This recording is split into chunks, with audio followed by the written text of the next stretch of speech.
Textile ज्ञान channel में आप सभी का स्वागत है। आज का जो टॉपिक है बहुत ख़ास है, बहुत इम्पोर्टेंट है। ये टॉपिक काउंट चेंज के बारे में है। आज हम स्पीड फ्रेम का काउंट चेंज सीखेंगे।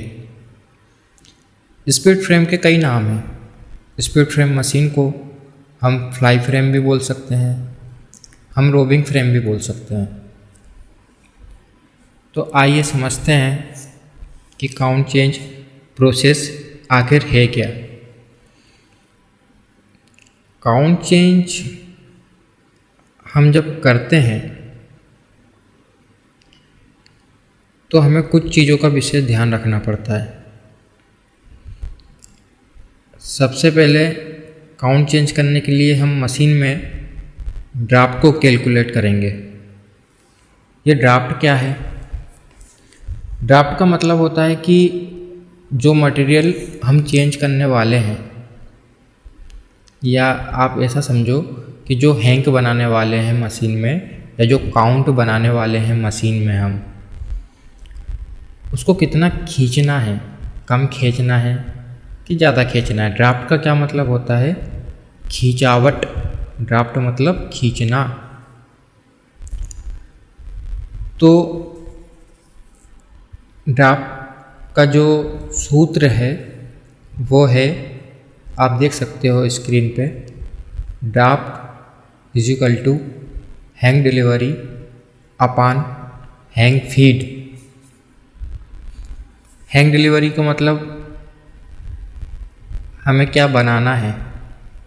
हैंग फीड का मतलब कि जो बन चुका है मटेरियल ड्राफ्ट फ्रेम में, वो हैंग फीड है। जो ड्राफ्ट फ्रेम का स्लाइवर हम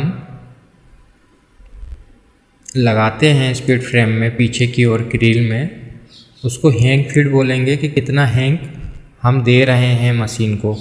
और हैंग डिलीवरी मतलब कितना हमको हैंग लेना है, कितना काउंट बनाना है। तो हैंग डिलीवरी के लिए हमें ड्राफ्ट को कैलकुलेट करना ही पड़ेगा,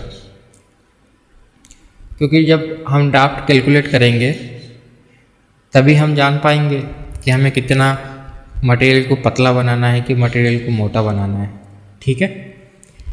ये जो ड्राफ्ट होगा ये फ्रंट रोलर और बैक रोलर के बीच को शो करेगा। ठीक है। 3 रोलर होते हैं, फर्स्ट, सेकंड, थर्ड। तो जो ड्राफ्ट है वो फर्स्ट और सबसे आखिरी रोलर, तीसरा रोलर, थर्ड रोलर, इसको शो करेगा, इन तीनों के मध्य को शो करेगा। चलिए आगे बढ़ते हैं। अब माना कि hank delivery is equal to 0.90 और hank feed is equal to 0.110 है। अब समझते जाइए आप। हैंग फीड का मतलब तो ये हो गया कि हमने ड्राफ्ट फ्रेम से जो हमारा स्लाइवर है उसको हम फीड कर रहे हैं, मशीन में लगा रहे हैं पीछे की ओर। और जो हमें डिलीवरी चाहिए वो 0.90, 0.90, ये हमें डिलीवरी चाहिए। अब आप देखिए, अब मैं हैंग को काउंट भी बोलूँगा तो कोई दिक्कत नहीं है। हैंग और काउंट एक ही चीज़ है। ठीक है। अब देखिए आप, हैंग जो डिलीवरी हम ले रहे हैं वो 0.90 की ले रहे हैं। ठीक है। अब संख्या देखो, 0.90 कि जब हम डिलीवरी लेंगे फिर इसके बाद जो काउंट होता है वो नंबर में होता है, जैसे कि 1 नंबर, 5 नंबर, जैसे 16 का काउंट, 30 का काउंट, 40 का काउंट, 60 का काउंट, 80 का काउंट नंबर में होता है। और जो हैंग होता है वो पॉइंट के बाद जो संख्या होती है, इसलिए हम हैंग और काउंट को थोड़ा सा अंतर में रखते हैं। जो 0 पॉइंट में कुछ होता है उसको हम हैंग से शो करते हैं, और जो संख्या में होता है उसको काउंट से शो करते हैं। बाकी काउंट और हैंग एक ही चीज़ है। सूत्र के अनुसार ड्राफ्ट बराबर, अब हमें डिलीवरी इतनी चाहिए 0.90 और फीड हम कर रहे हैं 110। ठीक है। अब ये 0.90 जो हमें चाहिए कि हमें इतना बनाना है, ठीक है। तो जब हमने इसको कैलकुलेट किया तो 8.18 आया, 8.18। ये हमको क्या मिल गया, ड्राफ्ट, कि हमें इतने % मटेरियल को खींचना है, ठीक है। अब जब हम ड्राफ्ट को प्राप्त कर लेते हैं, कैलकुलेट कर लेते हैं, इसके बाद हमें change pinion CP gear, pinion का मतलब भी गेयर होता है, ठीक है। तो CP मतलब चेंज पिनियन। ड्राफ्ट के बाद हम चेंज पिनियन को कैलकुलेट करेंगे।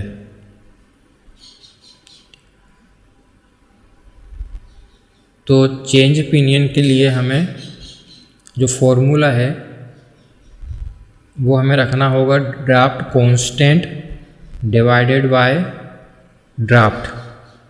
तो ड्राफ्ट तो हमें मालूम हो गया, अब ये ड्राफ्ट कांस्टेंट क्या है, ठीक है। तो आप हमेशा, कांस्टेंट का मतलब होता है स्टैंडर्ड किसी चीज़ का।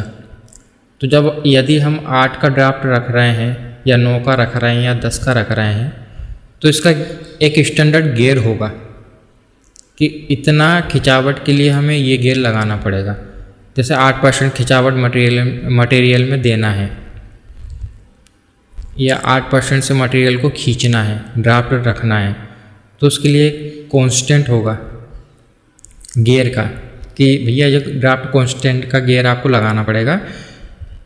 इस ड्राफ्ट कांस्टेंट के गियर को लगाने के बाद आप इतना मटेरियल में ड्राफ्ट दे पाओगे, ठीक है। तो ये हमें इंडस्ट्री में मिल जाता है, एक लिस्ट होती है। जैसे 8 का अगर ड्राफ्ट रखना है तो इसमें कितना कांस्टेंट लगेगा, ड्राफ्ट कांस्टेंट कितना लगेगा।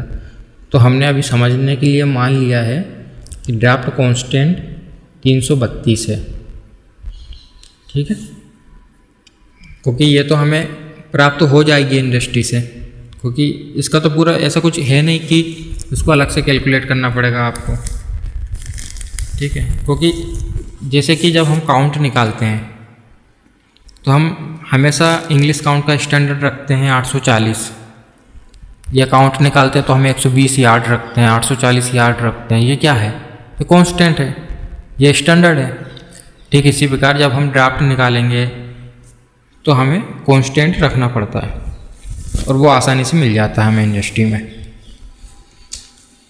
चलिए आगे बढ़ते हैं। अब सूत्र देखिए आप, ड्राफ्ट की जगह पे हमने रखा 8.18 जो हमने ड्राफ्ट अभी कैलकुलेट किया था। ड्राफ्ट कांस्टेंट की जगह हमने 332 रख दिया, डिवाइडेड बाय हमने चेंज पिनियन गियर को रखा है, अल्टरनेट कर लिया हमने। Alternate change pinion equal to 332 divided by 8.18, ठीक है। इसको कैलकुलेट करने के बाद हमें चेंज पिनियन प्राप्त होता है 40.5। जो चेंज पिनियन ये गियर है, ठीक है ना, जो भी हम कर रहे हैं अभी ये सब गियरिंग का काम हम कर रहे हैं कि हमें काउंट चेंज करना है तो क्या क्या गियर कैलकुलेट करना पड़ता है और किस प्रकार से करना पड़ता है, ठीक है। जब आप डीपली पढ़ोगे इसको किताब के माध्यम से या जैसे प्रैक्टिकल के माध्यम से, तो गियरिंग डायग्राम जब आप देखोगे तो आपको समझ में आने लगेगा कि हाँ ये चीज़ ऐसी है, ये चीज़ ऐसी है, इसको कैलकुलेट करना पड़ेगा और इसको कैसे कैलकुलेट करना पड़ता है, ये विशेष है। हमें मालूम होना चाहिए कि हम कैलकुलेशन तो कर रहे हैं लेकिन किस लिए कर रहे हैं, क्यों कर रहे हैं, ये मालूम होना चाहिए, ठीक है। अब हमें ड्राफ्ट मिल चुका है, कैलकुलेट हमने कर लिया, हैंग डिलीवरी अपन हैंग फीड से ड्राफ्ट को कैलकुलेट कर लिया, ठीक है। ड्राफ्ट का तो मतलब हमें मालूम हो गया कि हम मटेरियल को कितना खींचना चाहते हैं या कितनी खिंचावट प्रदान करना चाहते हैं, ये ड्राफ्ट होता है। और चेंज पिनियन हम क्यों कैलकुलेट किए, ड्राफ्ट कांस्टेंट तो हमें मालूम है कि ड्राफ्ट अगर हमें इतना रखना है तो एक कांस्टेंट गियर लगाना पड़ेगा तभी हम इतना ड्राफ्ट रख पाएंगे। तो चेंज पिनियन की आवश्यकता क्यों पड़ी हमें, क्या भला है ये। तो भाई साहब जो चेंज पिनियन है वो हमें ये बताता है कि ड्राफ्ट को कितना बढ़ाना है या कितना घटाना है। ठीक है, अब आपने 8 का मान लो ड्राफ्ट रखा, लेकिन जब आपने रैपिंग की या आपने काउंट को जो मटेरियल बना उसको कैलकुलेट किया, काउंट निकाला, हैंक निकाला, तो बराबर नहीं बैठा वो। तो हम चेंज पिनियन का यूज़ करेंगे कि भाई इसको मटेरियल को और पतला करना है कि और मोटा करना है। ठीक है, तो चेंज पिनियन से हम ड्राफ्ट को बढ़ा सकते हैं या घटा सकते हैं। चेंज पिनियन गियर से हम ड्राफ्ट को बढ़ा भी सकते हैं और घटा भी सकते हैं, इसलिए हम चेंज पिनियन का यूज़ करते हैं। ठीक है, अब हम चेंज पिनियन कैलकुलेट तो हमने कर लिया। अब इसके बाद हमें क्या करना है, अब आप देखिए कि आपने ड्राफ्ट निकाल लिया, 3 रोलर लगे हुए हैं, तीनों रोलर में ड्राफ्टिंग सिस्टम लगा है, ड्राफ्टिंग सिस्टम की प्रोसेस हुई। ड्राफ्ट होने के बाद मटेरियल बोबिन में लपेटेंगे हम मटेरियल को, जो हमारा रोबिंग बनेगी। ठीक है, उस रोबिंग को हम बोबिन में लपेटेंगे। तो हम तभी लपेट पाएंगे जब उस ड्राफ्टिंग के बाद जो हमारा फाइबर है उसमें जब ट्विस्ट दिया जाएगा। ठीक है ना, ड्राफ्टिंग होने के बाद फाइबर सीधे सीधे रहते हैं। ठीक है, ड्राफ्टिंग के बाद ही ट्विस्ट दिया जाता है हमेशा। तो जब तक हम मटेरियल में ट्विस्ट नहीं देंगे तो मटेरियल को हम बोबिन में लपेट ही नहीं सकते। ठीक है, तो हमें सबसे पहले ड्राफ्ट हमने निकाल ही लिया है। ड्राफ्ट से हमने चेंज पिनियन इसलिए निकाला क्योंकि हम ड्राफ्ट को बढ़ा सकते हैं, घटा सकते हैं। ठीक है, अब हमें इतना तो हमें मालूम हो गया कि भाई हम हम सीख क्या रहे हैं, काउंट चेंज करना। ठीक है, तो ड्राफ्ट मालूम हो गया है, चेंज पिनियन मालूम हो गया है। ड्राफ्टिंग के बाद हमें हमेशा याद रखना, आप ड्राफ्टिंग के बाद जो भी प्रोसेस होगी वो ट्विस्ट की होगी। तो हमें ट्विस्ट देने के लिए ट्विस्ट व्हील को कैलकुलेट करना पड़ेगा। ठीक है, ट्विस्ट इसलिए देते हैं हम मटेरियल में कि मटेरियल में स्ट्रेंथ आ जाए, उसमें ताकत बनी रहे। मटेरियल जो भी हम रोबिंग बना रहे हैं या जब रिंग फ्रेम में काउंट बनाते हैं तो ट्विस्ट इसलिए देते हैं कि उसमें स्ट्रेंथ आ जाए, एक दूसरे में होल्ड करके रखें फाइबर, इसलिए ट्विस्ट दिया जाता है। अब ट्विस्ट देने के लिए ट्विस्ट व्हील को हम कैलकुलेट करेंगे। आप चित्र देखिए, पहले तो आपको दिखाई दे रहा है TPI। ठीक है, TPI हमने रखा है 1.48। अब ये TPI हमें मालूम हो जाता है TM से, ट्विस्ट मल्टीप्लायर। ट्विस्ट मल्टीप्लायर क्या है, इसकी एक बहुत लंबी कैलकुलेशन है, गणित का पूरा एक कैलकुलेशन है। तो ये इसकी ज़रूरत पड़ती नहीं है, ये भी हमें इंडस्ट्री से मिल जाता है। ऐसा नहीं है कि इसको अलग से कैलकुलेट करना पड़ता है कि TM क्या है, ऐसा कुछ नहीं है। थोड़ी सी साधारण बिल्कुल छोटा सा समझा देता हूँ कि जब हम किसी यान को बीच से काटते हैं तो उसके एक्सिस से काटने पर जो कोण बनता है वो TM होता है। ठीक है, तो TM = होता है TPI डिवाइडेड बाय √ हैंक या काउंट। ठीक है, तो हमें TPI प्राप्त हो जाएगा TM से। हमें निकालना क्या है मेन, तो ट्विस्ट व्हील, ट्विस्ट देने के लिए।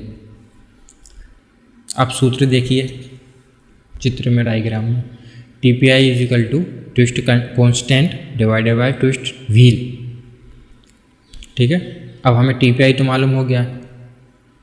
ठीक है, ट्विस्ट कांस्टेंट है मतलब वो भी हमें मिल ही जाएगा, स्टैंडर्ड है वो। तो जब हमने जैसे मान लो कि हम 1.48 का अगर हमें किसी भी मटेरियल में ड्राफ्ट वो देना है, क्या कहते हैं, ट्विस्ट देना है, तो उस व्हील को लगाने के लिए उसका एक कांस्टेंट तो होगा ही होगा। तो हमने कांस्टेंट मान के रखा है 53.49। ठीक है, 53.49 को हमने मान लिया। अब देखिए आगे सूत्र के अनुसार ट्विस्ट व्हील इंटरचेंज किया हमने twist wheel is equal to twist constant divided by TPI। अब सूत्र में हमने जमा दिया। अगर आपको चित्र में बराबर नहीं दिख रहा हो तो आप लिखते भी जाइए, मैं साथ में सूत्र इसलिए दोहरा रहा हूँ। ट्विस्ट व्हील, अब हम संख्या रख देंगे, twist wheel is equal to 53.49 divided by 1.48, तो हमें ट्विस्ट व्हील प्राप्त हो जाता है 36.14। ठीक है, अब हमने काफ़ी चीज़ें कर ली है।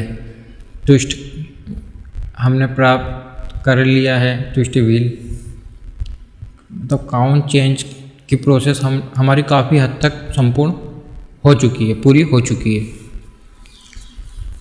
अब करना क्या है, अब आप देखिए कि आपने ड्राफ्ट पता, देखो किसी भी काउंट को जब हम चेंज करते हैं मशीन में तो हमें कुछ चीज़ें हमें बस मालूम होना चाहिए, हम आसानी से कर सकते हैं। जैसे हमें ड्राफ्ट मालूम होना चाहिए, ठीक है, ड्राफ्ट जब मटेरियल में हो जाएगा तो हमें ट्विस्ट के बारे में थोड़ा बहुत मालूम होना चाहिए। मेन चीज़ हमारी यहीं पे है, ज़्यादा चेंज ओपिनियन को हमें कैलकुलेट करना आना चाहिए कि भाई ड्राफ्ट देना है तो कम देना है, ज़्यादा देना है, कितना देना है, कैलकुलेशन से निकल ही जाएगा। ठीक है, अब चलिए आगे बढ़ते हैं। अब क्या होता है, ट्विस्ट कांस्टेंट हमने रखा था 53.49, ठीक है, तो हमारा ट्विस्ट व्हील हमें मिल गया है, TPI हमारे पास था। अब आगे बढ़ते हैं यहाँ से। अब हम कैलकुलेट करेंगे back draft change pinion, shortcut में इंडस्ट्री में VDCP, back draft change pinion. इस गियर को हम कैलकुलेट करेंगे।